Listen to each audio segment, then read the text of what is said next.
What's going on, everybody? This is Joe, and I am back once again for another Dungeons & Dragons Adventures in the Forgotten Realms pre-release pack opening. This set's name is very long. I would apologize, but I had no part in it. But I love pre-release packs. I have opened more pre-release packs than anybody else here on YouTube, and I ain't stopping anytime soon, as we all know. So let's get into this week's opening. As always, I would love for you to give me your opinions as to what deck you would make if you opened this kit at pre-release in the comments down below. Here is the real D20, as opposed to the spin down that is usually in pre-release packs. And this is the green one, as everyone can probably see. We have this insert, if you have not seen these before, Xanathar's Guide to Dungeons, which on the other side is your building a pre-release pack or deck description, so that for new people, they will know what to do or know how best to do this. We have the packs, which I will move over here to the side, and we can work with those later. We also have the divider that you can use to separate your deck and your sideboard and anything else that you might want in this like thicker kind of cardboard stock. That comes in the kits as well for people that are unfamiliar. And then we have the awesome things that they include in these kits, the foil dungeons, the Lost Mine of Phandelver, the Dungeon of the Mad Mage, and the Tomb of Annihilation. When you finish the tomb, you get the Atropal, and then while you are in the Lost Mine of Phandelver, you can make goblins, which is why it's on the back of the Dungeon of the Mad Mage, and then while you're in the Dungeon of the Mad Mage, you can get skeleton tokens, which are on the back of the Lost Mine of Phandelver. Super clever the way that they did that. I really appreciate it. And we have a promo alongside this code for Magic the Gathering Arena, which we will be giving away in this video. Thankfully, because we were back to in-person events, which, by the way, if you missed our 4 times pre-release pack opening video, and that's something that you're interested in seeing, you're going to want to check up there in the top corner. That will be popping out for you, so you can go give that a watch. We opened 4 kits at the Friday pre-release event live in person, which was great. We hope that if you got to see that video that you enjoyed it, and if not, that you go ahead and watch it and enjoy it. And so because we played this weekend, I don't have to worry about saving one of these codes for myself. We have already used some. So at some random point in the video, we will give that code away, so stay tuned for that. And hey, if you miss this code this time, don't forget, there's more coming up, and you should subscribe and ring that bell so that you don't miss out on exactly when these videos come out. You'll get notifications for that, thanks to ringing that bell yourself, to make sure that you don't miss out on any of the videos that we do here on this channel. So my promo foil mythic is the Book of Vile Darkness. Now, the Book of Vile Darkness, as a promo, is not necessarily great, because to work perfectly, while it does do some things without these other things, the tap and exile effect of this card cares about you having cards named the Eye of Vecna and the Hand of Vecna to make Vecna. Now, Vecna, for people who are unaware in D&D, very classic, like, big bad enemy at the end trying to ascend to godhood or an evil lich or whatever the case may be. But the Eye of Vecna and the Hand of Vecna, while cards in this set, are both rares. So you would have to open both of the rares along with this mythic in your kit. Now, I will say that in one of my kits, this in fact is not my first promo foil Book of Vile Darkness. I got one in one of my other openings, and I opened the Hand of Vecna and was super excited because I still had packs left over. Never got the Eye of Vecna in addition. So let's see if this one, if I had opened this one during an event, if I would have been able to try and do the thing in trying to make the Book of Vile Darkness work. But we have a spare dagger to start in this pack, Boots of Speed, Mordenkainen's Polymorph, Hobgoblin Captain, Sepulchre Ghoul, a Hill Giant Herd Gorger, love that art so much. Devoted Paladin, You Find the Villain's Lair. Mimic, which is great art and flavor for what a mimic is. A Priest of Ancient Lore, good card. Temple of the Dragon Queen, sick colors on this art, very sick. I mean, you can get incidental dragons in a deck, and if so, like putting this one in, even if you're splashing, is not the worst idea. It's your first uncommon as well. Displacer Beast is the second with that great art, and again, a classic D&D enemy or monster. And Gretchen Titchwillow. The only version of Gretchen that I have seen so far is the alt art. I mean, besides in previews, I guess. But this is really cool that we have this. This is a very good card. Notably, if we are trying to do the Book of Vile Darkness, this will be a little bit more awkward, but if not, she's great. I mean, an 0-4 for 2, she puts in work. Late game, she's drawing you cards. If you're doing it on your opponent's turn, you can still play a land if you drew that land. Like, really, really well done. I like her a lot.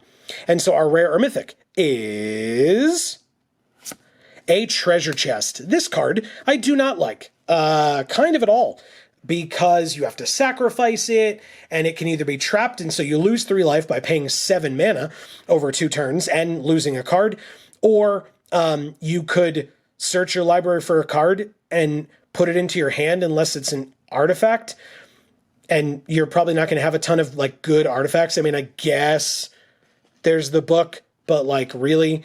So a 20 isn't great because you spent 7 mana to like demonic tutor, or you can lose 3 life, and that's 2 of the 20 possible results. So yeah, I don't love this card kind of at all. Behind it, we have a swamp and an angel token. So hopefully we open a little bit better. And then we have so far 2 artifacts as our rares and mythics so far. Both of which, unless we open the hand and the Eye of Vecna, not really usable. So we shall see what else we get here. We have a Steadfast Paladin, which is also a nice card. A Silver Raven. This is a good one, I like that. Hobgoblin Captain again. Sepulchre Ghoul again. Hill Giant Herd Gorger again. Devoted Paladin again. Holy crap, You Find the Villain's Lair. Here's a different card. What a concept. Price of Loyalty. Love that, the story of what's going on in this art. Great.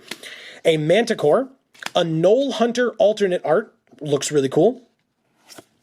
50 Feet of Rope is our first uncommon. That is also not a card that I love. Chaos Channeler, I guess this one's fine. It's a little expensive, but it's, it's whenever it attacks. I got destroyed by this card at pre-release. Destroyed by it. If you are able to back this up with anything at all, I got hard by this thing. So there's that. This card's quite good. And You Happen on a Glade. This is also a very good card. Either it helps you ramp if you need to get up to a higher costed spell, or if you're splashing, because it lets you get 2 basics. So that's really good. Or if it's late game and you don't need any land, you just get back the best permanent from your graveyard to your hand. This card is very, very... I was very impressed by it, let's say that. And so our next rare or mythic is an Oswald Fiddlebender. So if you did watch that 4 times pre-release pack opening video that we did get one of these in the alternate art, but it was foil. So there's that. I don't love this card for limited, for sealed, although we do have a lot of artifacts, but we'd have to like know the spread of the mana values of all of those artifacts. This seems to me, with my lack of expertise in the subject, this seems much more like a non-constructed card, or like a non-limited card and a specifically constructed based card. But, let me know in the comments if you think I'm incorrect. I'm always open to critique. Behind Oswald, we have an island with the, again, the swamp headed as well, but the flavor text description as if it were a D&D game, so that your DM can describe to you where you are, what the scene around your character looks like, and a Dungeon of the Mad Mage card as well. or token as well. Hey, look, it's a code for MTG Arena. By the way, if you don't get this code, you might want to stick around anyway, if that's the only reason why you're here. But this code will give you access to some packs on MTG Arena. Please be aware, it is one per account. So if this one does not work for you, but you've already used one from a pre-release pack for D&D Adventures in the Forgotten Realms, don't bother. That would be why it would not work. And if you get this one, just shout it out in the comments. Let your fellow viewers and us know that you did get this, so other people don't bother, and so that we can congratulate you. And let us know if you got anything good. But this is our way of saying thank you to you for watching our stuff, for subscribing and ringing the bell, leaving comments, all those fun things that you do. They really help us out a lot. Check out our other channels down in the description box below and our socials. We really do appreciate it. Thanks so much. Like I said, if you don't get that one, or if you try it and it doesn't work for you, or you see in the comments that somebody has said something, you might want to stick around. Who knows what might happen in the rest of this video? You never know until you watch the whole thing.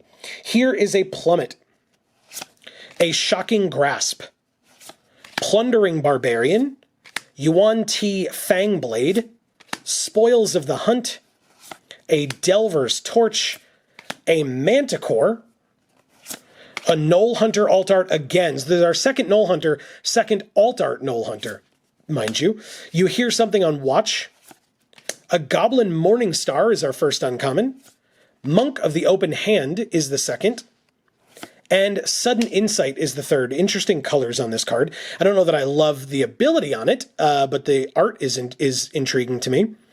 And so our next rare or mythic is a Monk Class. So we just opened a Monk of the Open Hand and a Sudden Insight, and now we have Monk Class as well. For people that don't know enough about this channel or haven't heard much from us, I am an Azorius. I consider myself an Azorius at heart, and the main D&D character that I've been playing for, oh god, 5 years? Over 5 years? Yeah, over 5 years, has been a monk. So I love everything about this card. Thank you to Wizards for making it an Azorius card, because obviously they did it for me and me alone. That's just the kind of power that I have. Please note the sarcasm. Behind it, I believe we have a foil. By the way, this card is interesting, so I would definitely consider playing it. We have a foil Bullet, or Bullet. It depends on how people want to pronounce it, but it is a very cool, again, classic D&D monster. Tons of fun to fight these things, and if you kill them, rip off their armor and attempt to transport it around for yourself, you know. Like adventuring parties do. But anyway, so there's a Bullet, very nice. We have a Forest and a Zombie token. We have 3 more packs to go. I have no idea where we're going with this kit, because we still have the Book of Vile Darkness, Oswald Fiddlebender, which is not for limited, the Treasure Chest, which is not for anything, and the Monk Class, which is fine, but I don't know that I'm willing to base a whole deck off of it. Anyway, we have let's see what these other packs can do for us. We have a Goblin Javelineer, a Paladin Shield, another Price of Loyalty, a Precipitous Drop, that's a good one, Scaled Herbalist, Ranger's Hawk, Clever Conjurer. I actually really, really like this card. The ability to ramp you or untap one of your creatures that's been put under Charmed Sleep or something. Really, really nice. You hear something on Watch again. Air Cult Elemental. Yeah, we're getting some pretty good blue and white. I won't lie. Wow, yeah, okay. White Dragon is our first uncommon. Sick. A lot of the dragons, in fact, I don't think any of the dragons are bad necessarily. There are some that are better than others, but I like this one. So there's that. We have a Purple Worm. I hadn't opened a Purple Worm yet, I don't think, but it's 7 mana for an 8/7. It's got Ward 2. It costs 2 less if a creature died this turn, which means it would cost 5 mana. Really, really sick. I like this one a lot. If we have the opportunity to play it, we probably should try, because it's very good. But I did just talk about our white and blue, so who knows. Behind Purple Worm, we have the Brunor Battlehammer alt art. I don't know if they call it Showcase this time around. I am not up on my lingo, apparently. But there's that, and it looks really cool. I have said many times that I want to try to play Brunor at some point. Hey, did you know that we stream every Monday and Friday, 8 to 10 p.m. Eastern Time, right here on this channel? every Monday is when we stream Arena. So on Arena, I've wanted to play this guy to try out this deck. We play limited, by the way. And so, I mean, we've opened a lot of artifacts, but not a lot of equipment necessarily, or at least not a lot that have like really stood out to me. But yeah, I will keep my I'll keep myself aware of the fact that we have him, because this is a very good card. And then our rare or mythic, because this isn't even that. Our rare or mythic is a Dungeon Descent. I don't like this card. You need to have legendary creatures. Like, okay. I mean, we have like Oswald Fiddlebender and this Bruenor that we just opened, but still, this card feels real bad. But we do have a foil as well, and it is Foil Swamp. Okay, sure. I mean, nothing wrong with Foil Swamp. It actually looks, to be fair, it looks gorgeous. And because I'm not actually playing this at pre-release, I guess I can revel in the fact that this is a gorgeous foiling pattern. Holy crap, that looks really, really nice. Very pretty. I love the swamp behind the text box, but also just the whole background here looks really, really good. Followed by an island. Oops, and a Tomb of Annihilation. Didn't want to lose out on that. We have 2 more packs to go, which is good because I need something, man. This is a very weird opening. I'm happy to have another like Book of Vile Darkness, because I literally own the Book of Vile Darkness, the actual D&D Book of Vile Darkness source book. You can't really see it, but it's like, it's on our jar set, and it's like here, like I'm filming right now. It's on the other side of all of these boxes up against the wall. But so I can see it, but you all can't, and I'm not going to move all this stuff out of the way to show you. But so yeah, I'm happy to have 2 promo Book of Vile Darknesses. We have a Steadfast Paladin, another Precipitous Drop, something else to be aware of, another Scaled Herbalist, another Ranger's Hawk, another Clever Conjurer, a Hoarding Ogre. Okay, we haven't seen a ton of good red, I feel like, but, I mean, besides Bruenor. A Shambling Ghast, another Air Cult Elemental. These are not bad, and having 2 of them isn't bad either. Having more than 2 feels bad, because it's 6 mana for a 2/5, but still. A Neverwinter Dryad, a Clattering Skeletons. I love this art.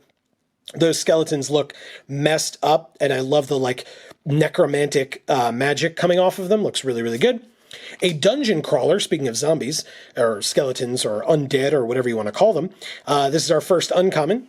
We have a Wizard class, which is a very good card.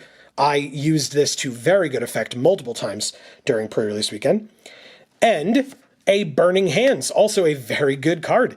And so our next rare or mythic is, yeah, it's a mythic. So we got 2 black mythics in this kit, huh? In Ebon Death Dracolich, people are really digging this card, and I can absolutely understand why. Even though it's a 5/2, so it dies pretty easily, it can come back, and all that needs to happen is a creature has to die, and that tends to happen in limited. So maybe those precipitous drops and stuff will actually make it into this deck, because this is a very good card. Wow. Okay. Yeah, I mean, I would probably try to play black in some capacity if I could. So here is Ebon Death Dracolich. Behind that, just a mountain and a Lost Mine of Fandelver. Hey, we have 1 more pack to go. So let's see what that pack has in store for us. But Joe, you already gave away an MTG Arena code, didn't you? Well, yeah, but I also said that I played at pre-release, right? Well, if I played in multiple pre-releases, I can't use all the codes. I can only use 1, just like all of you can only use 1. So, hey, I said if you missed the code earlier, you might want to stick around. Don't forget, it's 1 per account, so you can't use both from this video. But here is another code for MTG Arena. Sincerely, thank you for watching our videos. Thank you for watching all the way through. We really do appreciate you. We hope that you're enjoying, and we would love it if you would tell us what you think down in the comments below. Thank you all so much. Let's get into this last pack to finish this thing off. I cannot promise you that that will be the last time that will happen. Hey, we have a Great Axe. This is a cool card. It's a little expensive, but with Bruenor, actually, notably, this is not as out there as you might think, because Bruenor. We have a Thieves' Tools. This card is annoying as hell to play against. There is not a lot of artifact removal, and if you have some of the smaller things, especially in blue or black, that benefit you for hitting your opponent, this card becomes very quickly unbeatable. Really, really frustrating to play against. We have an Arcane Investigator. You come to the Knoll Camp. A Herald of Hadar. This is an interesting one. We have a Ranger's Longbow. This I don't love as an equipment. It is green as well, so it wouldn't really work in Bruenor, but specifically just even in general, I don't love this particular equipment. You're ambushed on the road. Neverwinter Dryad again. Clattering Skeletons again. Arborea Pegasus Alt Art. Not bad. This is a pretty good card. I enjoy that. Followed by a Dungeon Map is our first uncommon. It is a mana rock, technically, and late game, when you don't need it anymore to ramp out your stuff, you can venture into the dungeon with it. We haven't seen a lot of, like, at least that I've been aware of, a lot of, like, venture payoffs of, like, completing dungeons and things like that. Maybe I just haven't really been aware of it, but venturing, unless you're doing it for a specific purpose, feels fine, I guess.